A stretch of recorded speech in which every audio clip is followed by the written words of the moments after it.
하나님 말씀은 누가복음 18장 18절부터 30절까지 말씀입니다. 그 내용은 43절까지 내용인데 18장 18절 127쪽입니다. 제가 가진 성경 누가복음 18장 18절부터 30절까지 읽도록 하겠습니다. 어떤 관리가 물어 이르되 선한 선생님이여 내가 무엇을 하여야 영생을 얻으리이까? 예수께서 이르시되 내가 어찌하여 나를 선하다 일컫느냐? 하나님 한 분 외에는 선한 이가 없느니라. 내가 계명을 안 하니 간음하지 말라, 살인하지 말라, 도둑질하지 말라, 거짓 증언하지 말라, 내 부모를 공경하라 하였느니라. 여짜오되 이것은 내가 어려서부터 다 지키었나이다.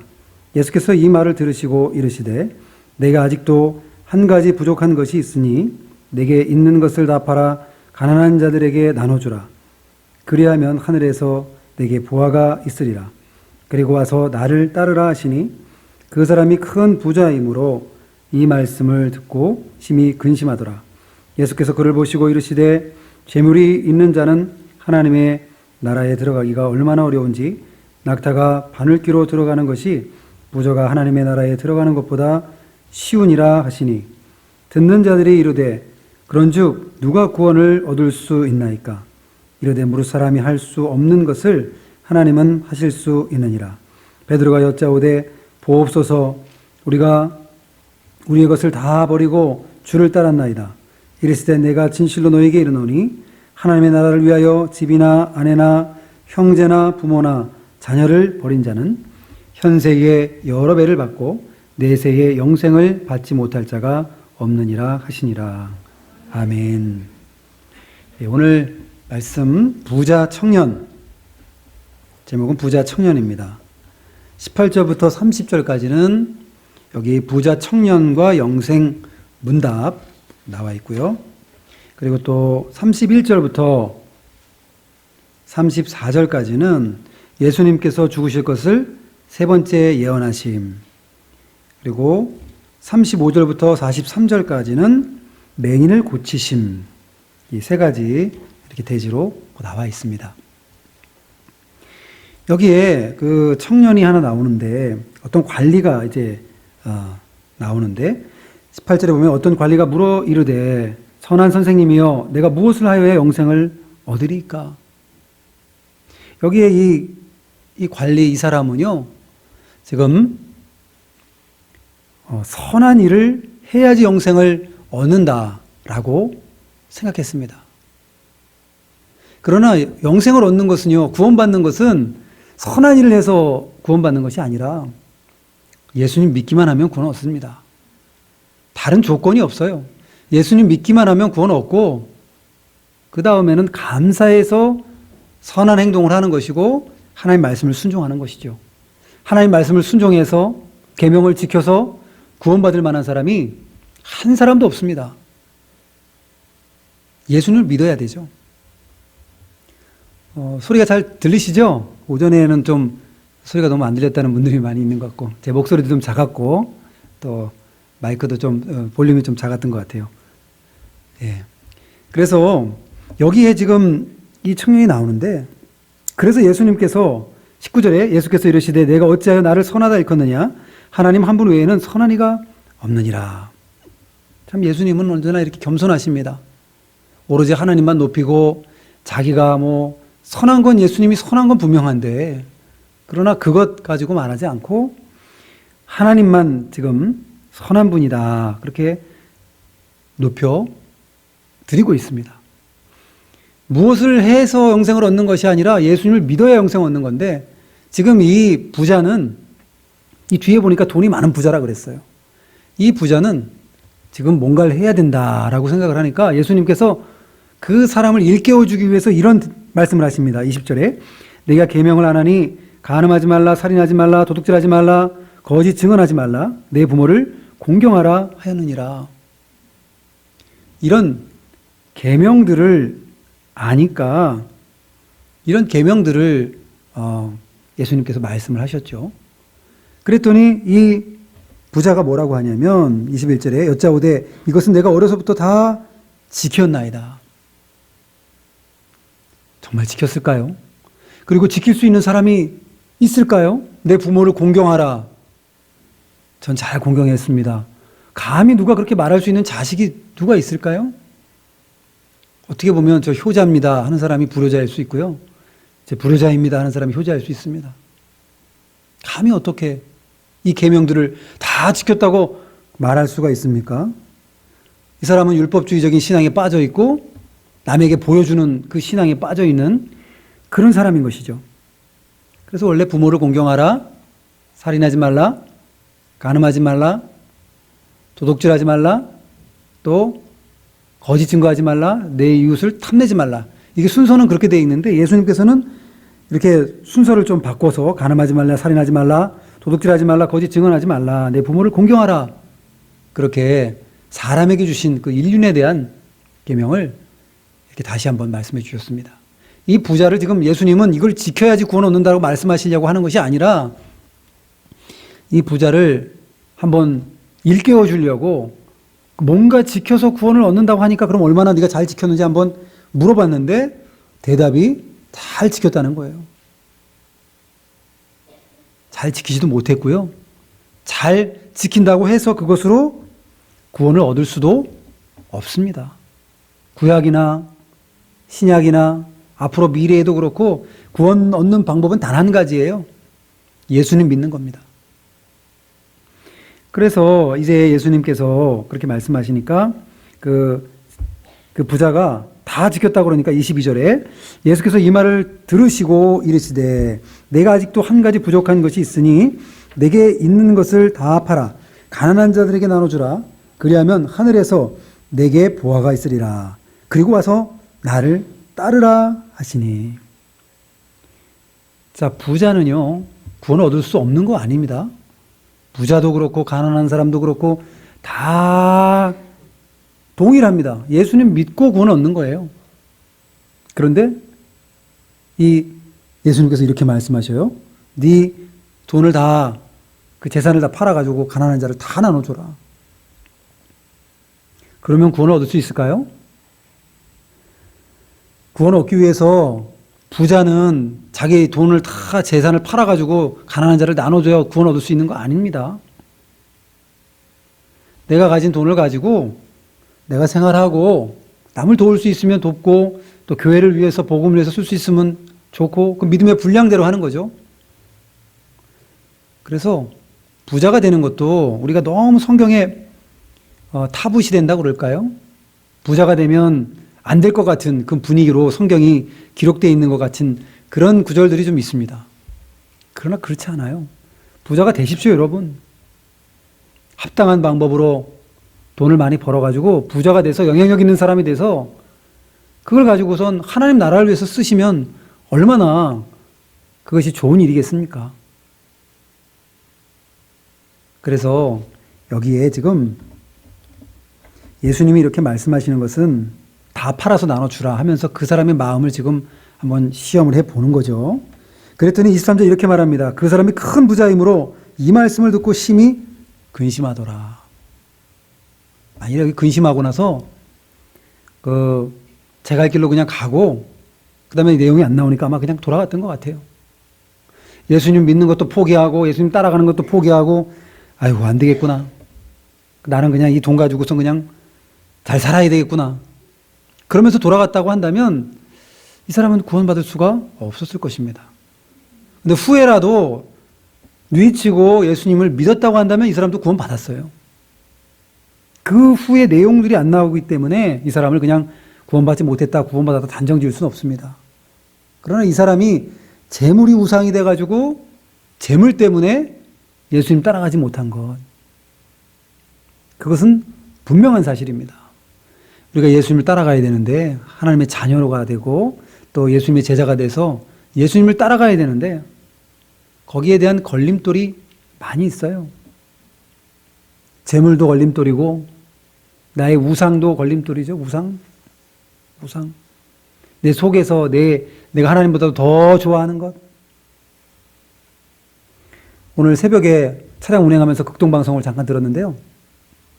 거기 내용이 국민일보에 그 성도들 중에 5명 중에 1명이 점을 보러 다닌대요. 그 얘기가 나오더라고요. 저희 교회는 당연히 없으시겠지만, 그래가지고 가서 점 보고, 그 다음에 점괘가 이상하게 나오면 기도하고, 점괘가 좋게 나오면 감사 기도하고, 그건 신앙이 아닙니다, 그거는. 그거 아니에요. 그런데 그런 사람들이 5명 중에 1명이라고 그러면, 10명 중에 2명이라고 그러면은 상당히 많은 겁니다. 그만큼 우리가 얼마나 지금 잘못된 우상을 섬기는지, 내 마음속에 온전히 하나님을 따라가야 되는데 한편으로는 자꾸 다른 것을 의지하려고 그러고, 여기 이 부장 청년은 지금 돈을 의지하는 거죠. 돈을 지금 의지하고 있어요. 그래서 예수님을 따라갈 수가 없는 것이죠. 우리가 예수님 따라갈 때 거추장스러운 거, 걸리적거리는 거, 그런 거 다 던져버리고, 그렇다고 돈 다 던져버리라는 말씀이 아니라 우선순위를 하나님께 드리라는 거예요. 하나님이 먼저예요. 예배가 먼저예요. 믿음이 먼저예요. 믿음 쓰는 게 먼저입니다.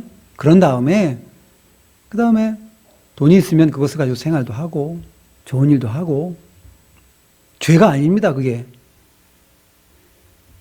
그래서 예수님은 그렇게 말씀하시죠. 여기 보니까 24절에 예수께서 그를 보시고 이르시되 재물이 있는 자는 하나님의 나라에 들어가기가 얼마나 어려운지 낙타가 바늘귀로 들어가는 것이 부자가 하나님의 나라에 들어가는 것보다 쉬우니라 하시니, 부자가 이 낙타가 바늘귀로 들어가는 게 얼마나 어렵겠습니까?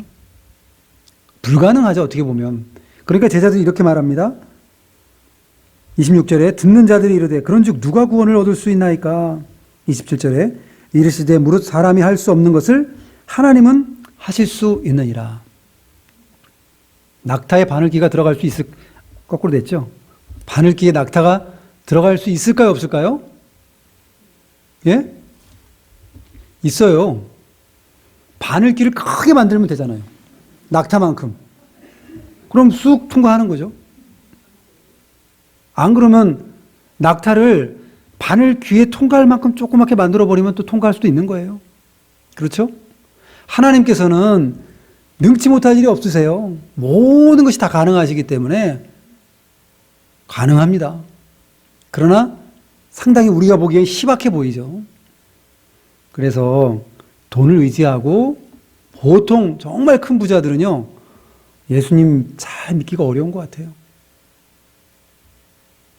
왜냐하면 나의 의지할 백이기 때문에, 이것이 있는데 내가 뭐 예수님 필요하나, 돈 있으면 다 되는데 라고 생각을 하게 되는 거죠. 그래서 우리도 하나님 따라갈 때 우리가 더 의지하는 것도 내려놓고 우리 하나님을 이렇게 따라가야 되겠습니다. 그리고 여기 보니까 28절에 베드로가 여짜오되 보옵소서, 우리가 우리 것을 다 버리고 주를 따랐나이다.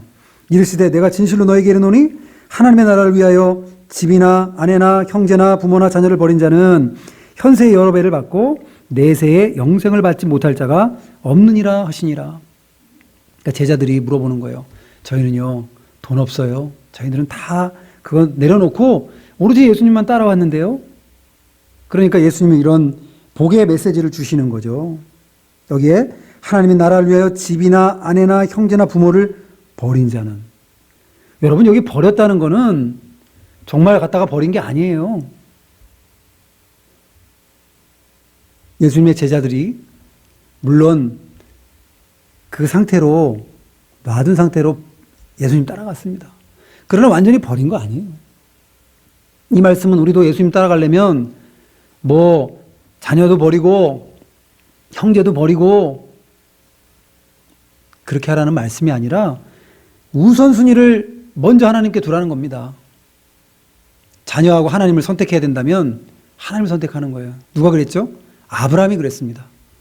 이삭과 하나님을 선택해야 되는데 하나님을 선택해요. 이삭을 죽여서 번제로 드리려고 합니다. 하나님 명령이니까요. 이 두 가지가 우리 속에, 마음 속에 충돌합니다. 믿음이 먼저인가, 돈이 먼저인가, 이런 충돌, 또 가족이 먼저인가, 또 믿음이 먼저인가, 이런 충돌, 내 권세와 명예와 이런 어떤 충돌이 마음속에 우리는 부족하니까 있을 수 있는데 그때 하나님을 붙들어야 되는 거죠.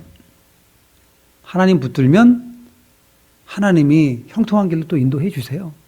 자녀들은 자녀 나름대로, 형제, 부모는 부모 나름대로 하나님이 이렇게 인도하십니다. 어떤 사람이 제가 우리 아버지 장사 좀 지내고 장례 좀 지내고 오겠습니다. 그랬더니 예수님이 죽은 자들로 죽은 자를 장례하게 하고 너는 나를 따르라. 이미 그거 아니어도 중요한 일이 많이 있다는 거예요. 물론 장례식에도 참여해야 되고 그 자녀로서 마땅히 해야 될 도리지만, 그러나 우선순위를 선택한다면 그때에도 예수님을 선택해야 된다는 것을 말씀하고 있는 것입니다. 현세에 여러 배를 받아요. 현세에 있어도 형통함을 주시고, 형통함을 안 주시면은 내세에는요 영생을 주시고 상급으로 갚아주셔요. 그래서 우리 이 부자 청년이 고민을 많이 했는데, 저희는 큰 부자는 많이 없으신 것 같고 그래도 많이 고민이 될 때가 있을 텐데 그때에 하나님의 것을 선택하시는 여러분들이 되시기를 바랍니다. 그리고 오늘 보니까 31절과 34절에 보니까 예수님께서 죽으실 것을 3번 예언하십니다. 세 번째 예언하신 거죠. 세 번째. 첫 번째는 여기 좀 같이 찾아 읽겠습니다. 누가복음 9장 22절. 누가복음 9장 제가 읽겠습니다. 네.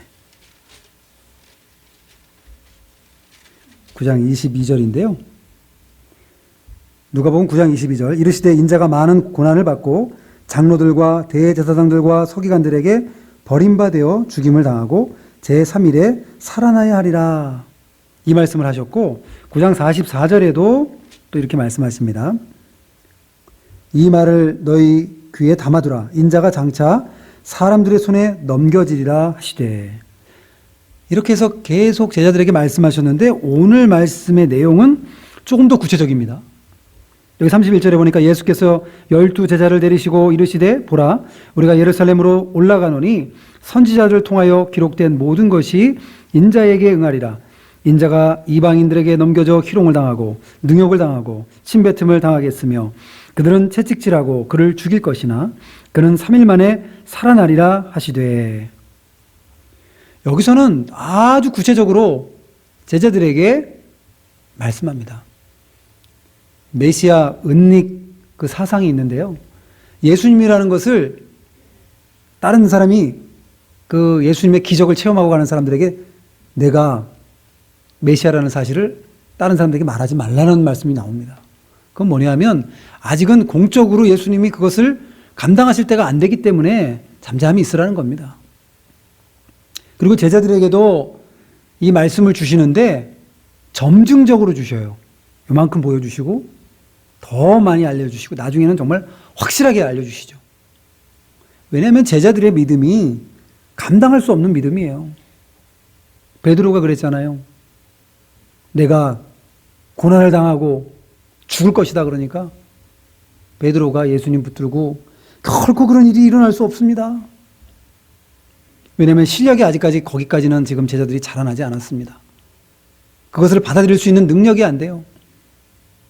그러다 보니까 예수님께서 그 제자들의 실력대로 그 자라나는 걸 보면서 말씀하시는데 여전히 제자들이 부족하죠. 여기 34절에 보니까 제자들이 이것을 하나도 깨닫지 못하였으니 그 말씀이 감추었으므로 그들이 그 이르신 바를 알지 못하였더라. 우리도 하나님께서 우리를 인도하시는데요. 우리 수준에 맞게 시험이 옵니다. 우리 수준에 맞게 우리를 훈련시키시고 인도하십니다.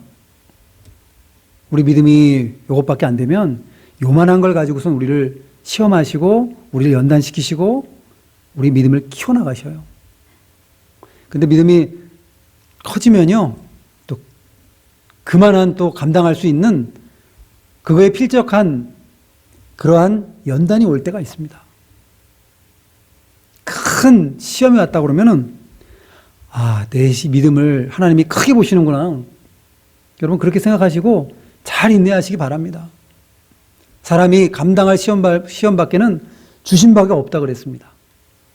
그러니까 이 시험을 내가 어떻게 할 수 없다 생각하지 마시고 하나님은 그 수준에 맞게 제자들에게 예수님 자신의 고난받을 것을 말씀하셨던 것과 같이 우리에게도 매 순간마다 우리에게 필요한 만큼 그 수준만큼으로 우리를 훈련시키시고 이끌어 나가셔요. 그럴 때에 낙심하지 말고 여기 제자들은 깨닫지 못하더라 그랬어요. 좀 깨달았으면 얼마나 성경이 또 아름답게 기록됐을까요? 제자들이 예수님께서 하신 말씀을 전에는 깨닫지 못하고 자라나지 못하더니 그들이 자라나서 비로소 그 말씀이 무엇인지 깨닫고 예수님과 같이 본인들도 되겠다고 고백하더라. 제가 하는 말입니다. 성경에 없고요. 그렇게 기록됐다고 한다면 얼마나 이 성경을 읽으면서 정말 제자들은 멋있다. 그러겠습니까? 그런데 제자들이 그것을 하나도 깨닫지 못하더라. 아직도 제자들의 믿음이 거기까지예요. 그렇지만 계속해서 이 제자들을 끌고 예수님께서 훈련시키시고 계속해서 이 제자들을 만들어 가셔요. 나중에는 이 제자들이 또 예수님 십자가에 죽으시니까 물고기 잡으러 가야 되겠다. 그리고 또 다 생업으로 돌아가가지고 사명 다 잃어버립니다. 그때에 예수님께서 부활하신 예수님 찾아오셔서 그들을 인도하고 그리고 베드로에게 3번 나를 사랑하냐 물으시고 다시금 사명을 새롭게 하시고 그들을 이렇게 인도해 가셨어요. 우리도 연약하지만 힘써서 우리 예수님 따라가야 되겠습니다. 그리고 마지막으로 이 맹인을 고치시는 내용이 우리 35절부터 43절에 나옵니다. 35절에 보니까 여러 교회 가까이 가셨을 때 한 맹인이 길가에 앉아 구걸하다가 무리가 지나감을 듣고 이 무슨 일이냐고 물은데 그들이 나선 예수를 지나가신다 하니 맹인이 외쳐 이르되 다윗의 자손 예수여 나를 불쌍히 여기소서 하거늘 앞서가는 자들이 그를 꾸짖어 잠잠하라 하되 그가 더욱 크게 소리질러 다윗의 자손이여 나를 불쌍히 여기소서 하는지라. 맹인이 있었어요. 맹인이 얼마나 앞을 못 보면 그 고통스럽겠습니까? 잠깐만 눈만 우리가 감고 눈만 가려도요 얼마나 답답한지. 그런데 평생 못 본다 그러면은 이거 참 답답하고 고통스러워요. 그런데 그때에 예수님이 지나간다는 그 소식을 듣게 됩니다. 그리고 나사렛 예수께서 지나가신다.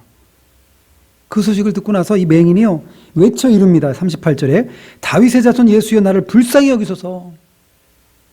어땠을까요? 다윗의 자손 예수여 나를 불쌍히 여기소서 이렇게 했을까요? 그냥 온 힘을 다해서 누가 듣든지 뭐하든지 창피하든지 뭐하든지 보이는 것도 없어요. 다윗의 자손 예수여 나를 불쌍히 여기소서. 소리소리에 아주 그냥 있는 힘껏 소리쳤을 거예요. 왜냐하면 예수님을 만날 수 있는 절호의 기회고 예수님이 다윗의 자손이라 그랬는데 메시아로 믿은 거예요. 메시아라고 한다면 나 눈 뜨게 하는 것도 충분히 가능하신 분인데 나는 믿음을 가지고 소리 질러서 외친 겁니다. 그랬더니 앞서가는 자들이 여러 사람들이 있었겠죠. 그랬더니 아이고 뭘 그렇게 시끄럽게 하냐고 하면서 39절에 앞서가는 자들이 그를 꾸짖어 잠잠하라 하되 좀 조용히 좀 하세요. 지금 시끄러워서 예수님 하시는 말씀도 못 듣겠고 하면서 그 사람을 무시했습니다. 우리가 믿음 쓰는데요. 때로는 다른 사람이 무시할 때가 있어요. 나는 예수님 잘 따라가려고 힘쓰는데 나를 고통스럽게 할 때가 있고 내가 아무리 뭐 얘기를 해도 귀 기울여 듣지 않는 것처럼 느껴질 때가 있습니다. 또 마찬가지로 하나님께 기도하는데도 하나님이 안 들어주시는 것처럼 느껴지고 하나님이 내 기도를 들으시는지 안 들으시는지 답답함을 느낄 때가 있습니다. 그럴 때 어떻게 해야 되겠습니까? 오늘 말씀처럼 더욱 크게 소리질러 다윗의 자손이여 나를 불쌍히 여기소서. 더 큰 소리로 간절하게 부르짖는 거예요. 기도할 때에 기도하면 당장 뚝딱 이루어진다 그러면 얼마나 좋겠습니까? 그러나 그렇지 않은 경우가 많아요. 늦게 이루어지는 경우도 있고 아예 안 이루어지는 경우도 있고, 그럴 때에 끝까지 우리 하나님 믿고 끝까지 기도하는 거예요. 잠잠하라 그러는데 그 소리 듣고 잠잠해야지. 그러면 이 사람은요, 눈 못 떴습니다. 다른 사람이 어떻든지, 다른 사람이 나를 어떻게 바라보든지 그게 중요한 게 아니라 내 앞에 있는 이 문제를 가지고 하나님이 아시니까 간절히 기도하는 거예요. 간절히 지금 불쌍히 여기소서 하고 소리를 지르고 있습니다. 그랬더니 40절에 예수께서 머물러 서서 명하여 데려오라 하셨더니 그가 가까이 오매 물어 이르되 내가 무엇을 하여 주기를 원하느냐? 이르되 주여 보기를 원하나이다. 예수께서 머물러 서신다는 게 이게 중요한 겁니다. 가던 길을 예수님이 멈추셨어요. 그게 중요합니다. 주목하셨다는 거예요. 무슨 일일까? 이미 예수님은 다 알고 계셔요. 지금 맹인이 눈 뜨고 싶어가지고 나에게 지금 기도하고 있구나, 간청하고 있구나. 그런데 예수님이 탁 멈춰서가지고요, 그 사람을 주목하고 그리고 그 사람을 바라보는 거예요. 예수님이 주목하면요, 그거는 다 해결된 거예요, 사실. 하나님이 우리를 주목하고 계신다면 다 해결된 겁니다. 한나가 간절히 기도했는데 하나님이 한나를, 성경에 보니까 한나를 기억하셨더라. 한나를 기억하고 그를 주목했던 것 같이. 가던 길을 예수님이 딱 멈춰요. 물론 예수님이 지금은 영으로 계시는데 바쁘셔가지고 우리 기도를 못 들으시고 그러진 않으세요. 그런데 간절히 기도하면 가던 길을 멈추시는 것과 같이 우리의 기도와 우리의 상황을 주목해 보셔요. 누구누구 지금 집사가 기도하고 있구나. 밤에 괴로운데 기도하고 있구나. 고통 가운데 있는데 기도하고 있구나. 그렇게 하나님께서 우리를 주목해 보고 집중하신다는 거예요. 무엇을 하여 주기를 원하느냐? 당연히 보기를 원하겠죠. 맹인이 소원이 뭐가 있겠습니까? 다른 어떤 것을 준다 그런들 맹인이 수백억을 준다 그러면은 좋아하겠습니까? 물론 좋겠지만 그거보다도 눈을 뜨게 된다라는 건 평생 소원이에요. 세상이 어떻게 생겼는지 한 번도 보지 못했는데 볼 수 있다니. 그래서 보기를 원하나이다. 그랬더니 예수님이 이렇게 말씀하십니다. 예수께서 그에게 이르시되 보라 내 믿음이 너를 구원하였느니라.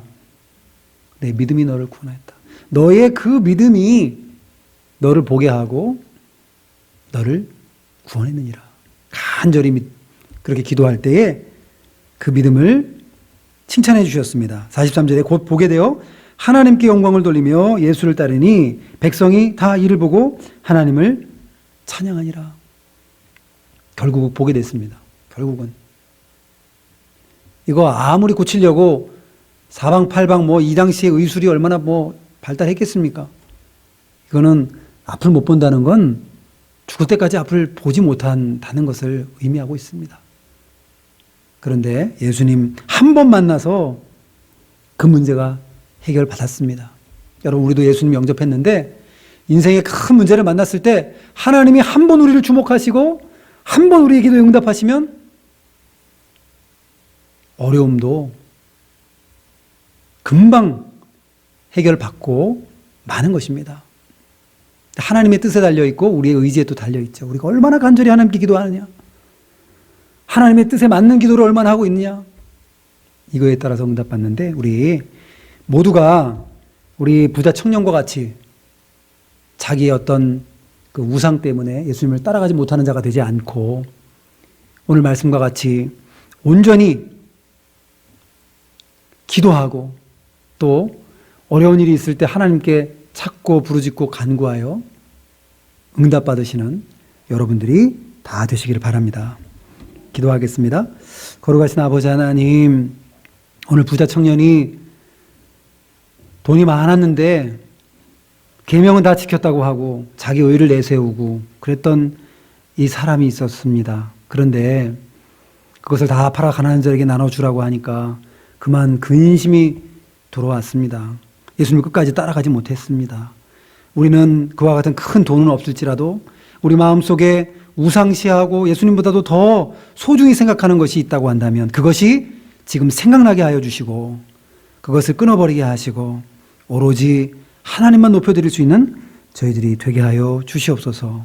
예수님이 이제 죽으시고 부활하실 것을 제자들에게 세 번째 말씀하시는데 제자들의 실력과 그들이 어떤 믿음을 보면서 이렇게 점증적으로 더욱더 구체적으로 말씀하셨습니다.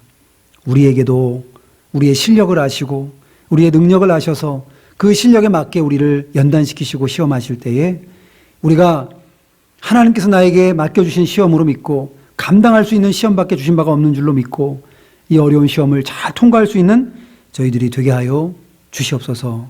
맹인이 다윗의 자손이여 나를 불쌍히 여기소서 간청하고 사람들이 다 말리고 무시했지만 더욱 크게 소리질러서 하나님께 예수님께 간청했을 때에 예수님이 주목하시고 그 기도를 들어 응답해 주셨던 것과 같이 우리가 힘들고 어려울 때에 간구하게 하시고 이루어지지 않으면 더 큰 소리로 더 뜨거운 마음으로 간구하게 하시고 마침내 우리 기도가 응답되게 도와 주시옵소서. 예수님의 이름으로 기도하옵나이다. 아멘.